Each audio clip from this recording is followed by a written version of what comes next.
My self नियति गुप्ता। हम लोग पढ़ रहे थे क्लास 7th का chapter 1 nutrition and plants NCERT से। तो स्टूडेंट्स, पिछली क्लास में हमने देखा था कि क्लोरोफिल से फूड कैसे बनता है और एक्टिविटी देखी थी। इस क्लास में हम देखेंगे कि जिन प्लांट्स के पास क्लोरोफिल नहीं होता है, जो सनलाइट से अपना खाना या जो रॉ मटेरियल्स कलेक्ट करके अपना फूड नहीं बना पाते हैं, तो वो प्लांट्स कैसे खुद को सरवाइव करने के लिए खाना लेते हैं दूसरों से, दूसरे प्लांट से। So students, here other modes of nutrition in plants. तो स्टूडेंट्स, जो प्लांट्स अपना खाना नहीं बना पाते या जो प्लांट्स एनिमल्स दूसरों पे डिपेंडेंट होते हैं खाने के लिए, मैंने आप लोगों को बताया था कि वो हेट्रोट्रॉफिक न्यूट्रिशन में माना जाता है, हेट्रोट्रॉफिक मोड ऑफ न्यूट्रिशन। यहाँ पे हम इसमें 3 चीजें पढ़ेंगे। होलोजोइक अभी नहीं पढ़ना है, पैरासिटिक, इंसेक्टिवोरियस प्लांट्स एंड सेप्रोट्रॉफ्स। तो स्टूडेंट्स, हम पैरासिटिक से स्टार्ट करते हैं। फर्स्ट हेडिंग इधर, पैरासिटिक।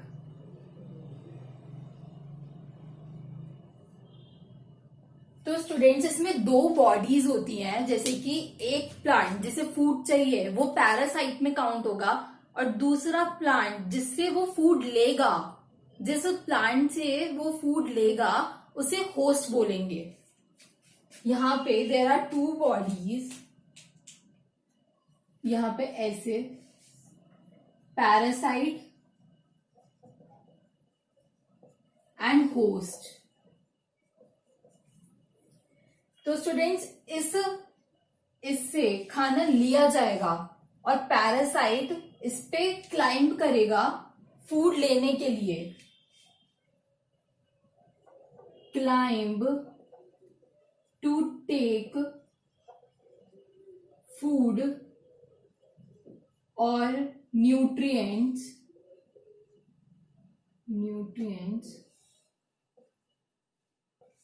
फ्रॉम होस्ट बॉडी या होस्ट प्लांट। एंड हेयर, यहां पे हम क्या लिखेंगे कि parasite climb on host to take food.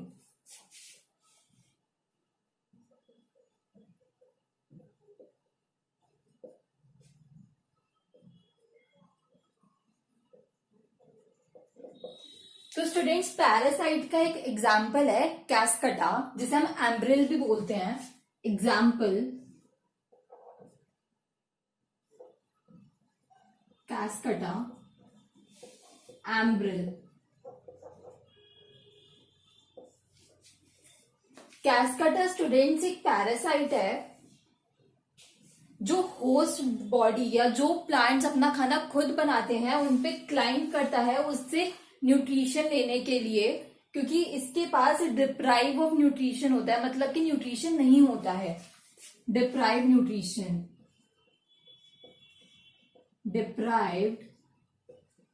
Nutrition, तभी ये इससे न्यूट्रिशन लेता है, to get nutrition.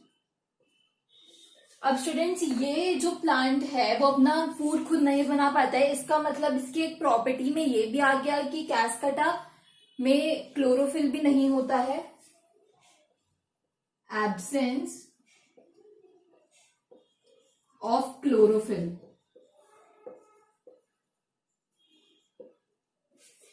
Got it students? Now insectivorous plants.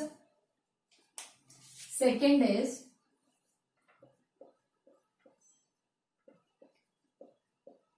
insectivorous plants। Students, यहां पे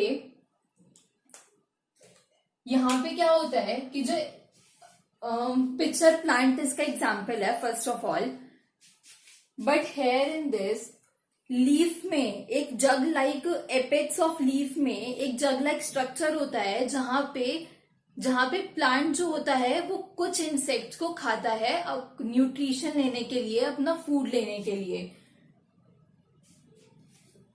यहां पे इसकी डेफिनेशन होगी चलो insectivorous plants eat insects to get food or nutrition.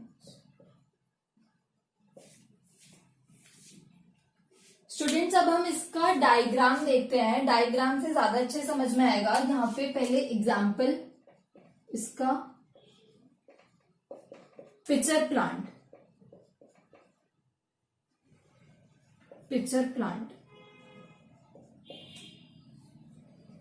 So students diagram देखते हैं।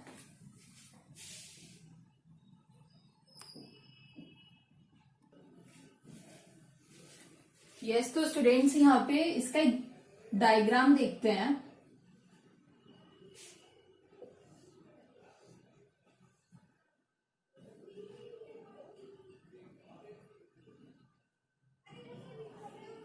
स्टूडेंट्स डायग्राम पे ना जाके कॉन्सेप्ट पे जाइए। ये यहाँ पे लीफ, और अगर कुछ स्टूडेंट्स के पास एनसीईआरटी भी है तो वो भी खोल सकते हैं। तो लीफ का जो एपेक्स होता है स्टूडेंट्स वो ये होता है, एपेक्स ऑफ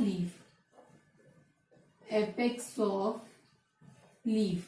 यहां से एक स्ट्रक्चर ऐसे आता है और वो ऐसे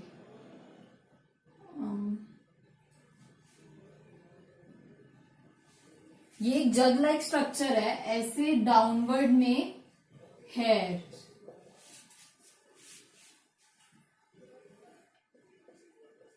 जग लाइक स्ट्रक्चर।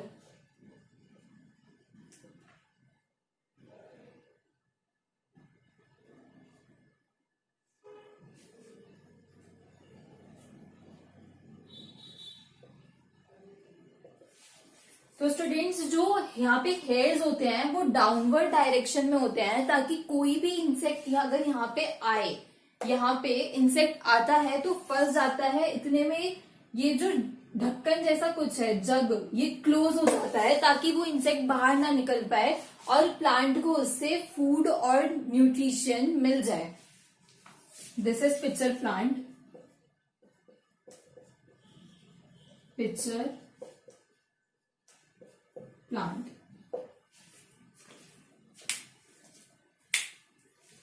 तो स्टूडेंट्स समझ में आया, ये एपेक्स ऑफ लीफ होता है। यहां से एक जग लाइक स्ट्रक्चर नीचे डाउनवर्ड की तरफ लटका हुआ होता है, जग लाइक स्ट्रक्चर की तरह होता है। ये हेयर्स डाउनवर्ड डायरेक्शन में होते हैं।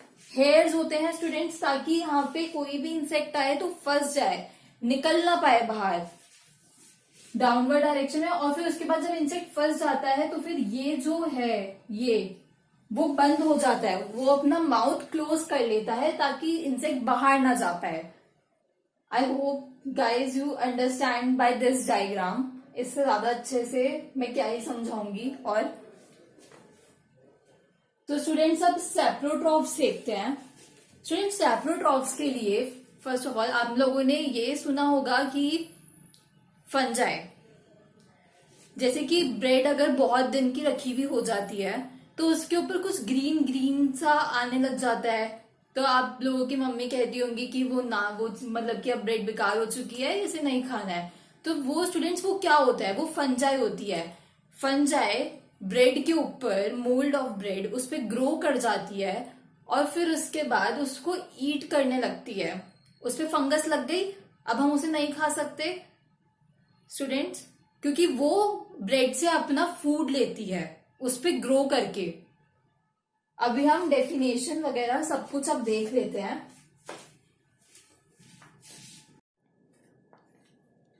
Now students saprotrophs, third is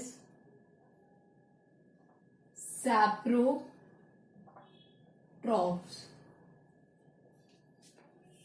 students ये जो मोड ऑफ न्यूट्रिशन होता है वो थोड़ा अलग होता है। this mode of nutrition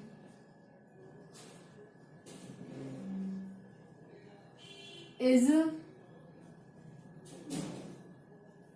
when organism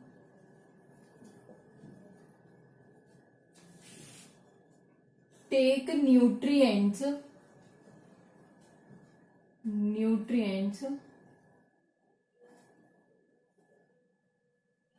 from dead and decay matter is known as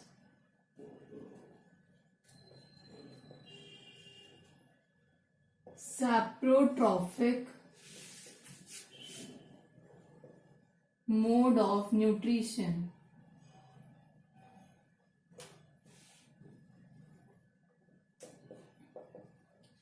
Students, example: mushroom,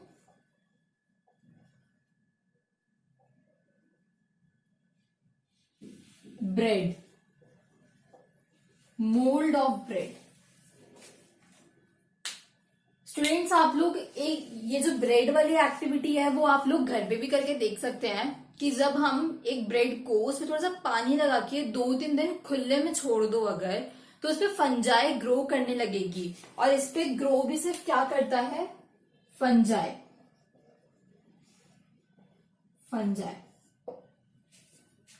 दोनों चीज पे, मशरूम पे भी ब्रेड पे भी फंजाई ही ग्रो करता है students.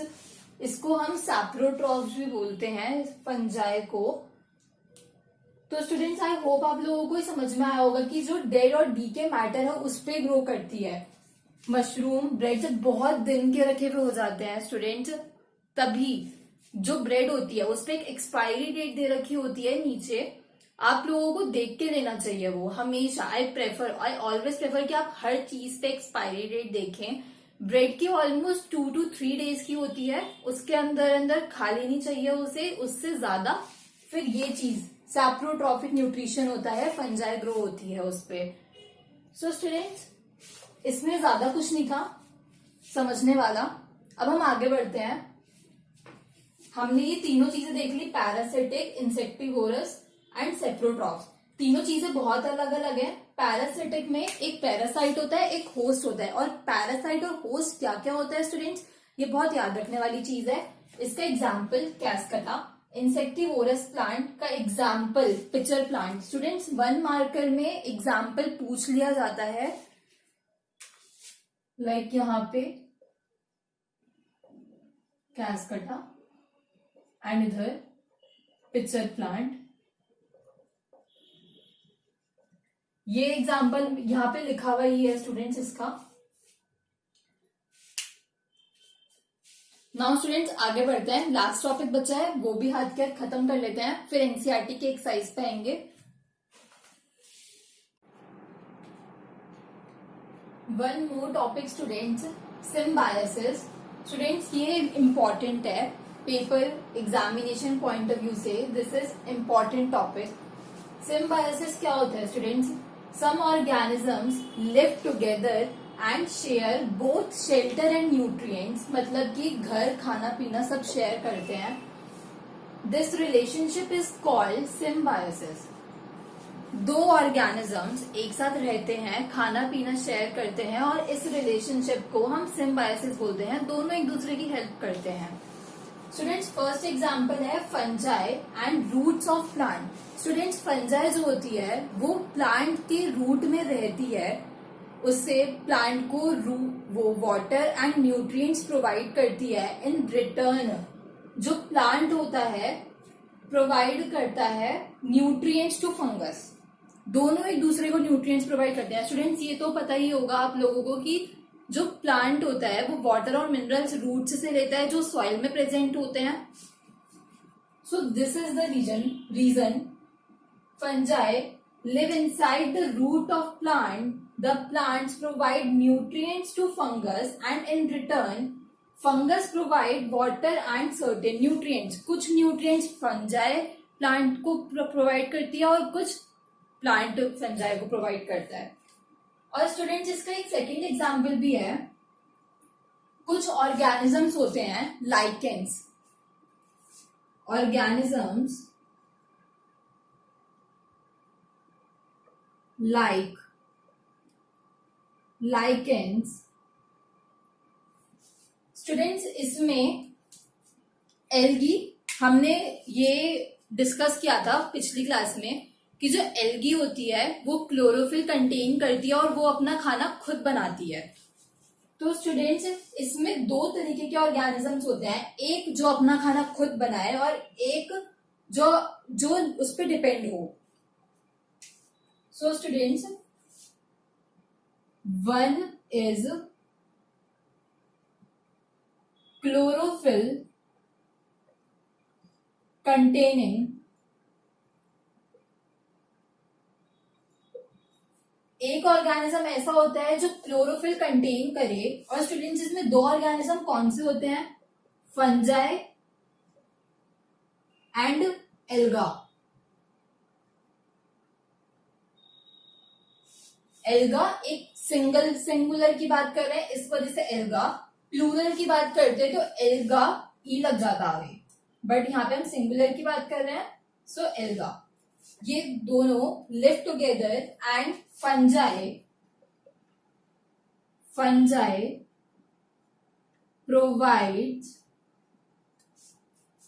Water, nutrients and shelter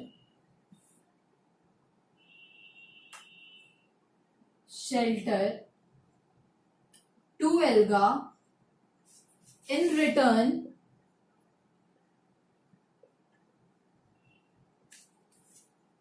alga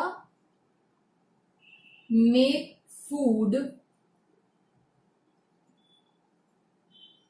for fungi या alga provide food to fungi.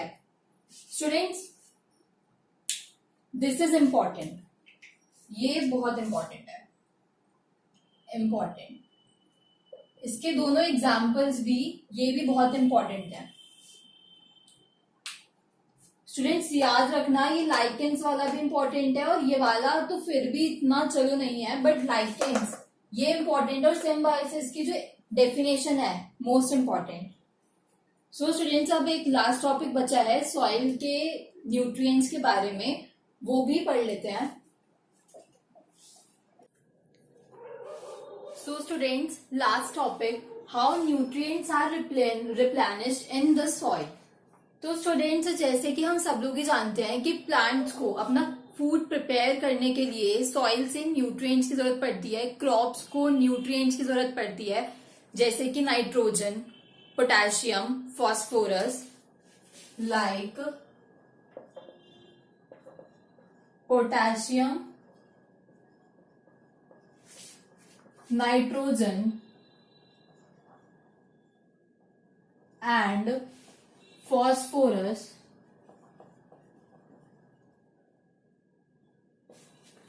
So students soil के पास भी वो न्यूट्रिएंट्स कहाँ से आते हैं, कुछ तो सॉइल में पहले से ही प्रेजेंट होते हैं जो पहले की क्रॉप ले लेती है, पर टाइम टू टाइम सॉइल के पास भी कमी होने लग जाएगी। अब स्टूडेंट्स हम कोई भी चीज है हमारे पास है, जैसे कि कोई भी फूड ले लीजिए आप, लाइक मेरा फेवरेट स्वीट कॉर्न है, सो स्वीट कॉर्न, जैसे कि हमारे पास बहुत सारे स्वीट कॉर्न है, हम उसमें से खाए जा रहे हैं, बट कभी ना कभी तो खत्म होगा ना, कभी ना कभी तो हमें और लाने की जरूरत पड़ेगी। सिमिलरली विद द सॉइल, कि सॉइल को भी न्यूट्रिएंट्स कभी ना कभी तो लाने की जरूरत पड़ेगी अपने अंदर और ज्यादा। तो बहुत फार्मर्स मेन्योर और फर्टिलाइजर्स का यूज करते हैं, खाद बना के उसको सॉइल में मिला के उसको न्यूट्रिएंट प्रोवाइड करते हैं। तो स्टूडेंट्स अब जैसे कि नाइट्रोजन है, नाइट्रोजन बहुत ज्यादा यूज होता है फ्रॉम द सॉइल। सॉइल के पास एक बैक्टीरिया होता है जो उसको यूजेबल फॉर्म में कन्वर्ट करता है, स्टूडेंट्स हमने पढ़ा था। पर जैसे कि प्लांट जो होता है वो कार्बन डाइऑक्साइड का यूज कर लेता है एयर में से, वो डायरेक्टली नाइट्रोजन यूज नहीं कर सकता, इसी वजह से उसे सॉइल के बैक्टीरिया की जरूरत पड़ती है। और बैक्टीरिया का नाम क्या होता है students? Rhizobium. Bacteria like rhizobium in soil converts nitrogen from air in usable form। हम डायरेक्ट हम नाइट्रोजन लेके एयर से तो यूज कर नहीं सकते, हमें पहले उसको यूजेबल फॉर्म में कन्वर्ट करना पड़ेगा, जो राइजोबियम बैक्टीरिया करता है, जो रूट्स में सॉइल में प्रेजेंट होता है। स्टूडेंट्स, ये भी एक सिम्बायोसिस की तरह ही हो गया कि प्लांट राइजोबियम को शेल्टर देता है, प्लस उसके साथ जो राइजोबियम है वो प्लांट को फूड लेने में हेल्प करता है, न्यूट्रिएंट्स प्रोवाइड करता है। ये भी एक सिम्बायोसिस हो गया, सिम्बायोटिक रिलेशनशिप। Symbiotic relationship. और स्टूडेंट्स, इसके एग्जाम्पल्स लाइक पीस, मूंग दाल and etcetera, so on. So students, ये चैप्टर हमारा यहीं पे खत्म होता है। हमारे एनसीईआरटी बैक क्वेश्चंस बचे हैं जो मैं आप लोगों को नेक्स्ट क्लास में कवर करा दूंगी। आप लोग अच्छे से पढ़िए और कोई भी डाउट है तो कमेंट सेक्शन में मैसेज करिए। Thank you.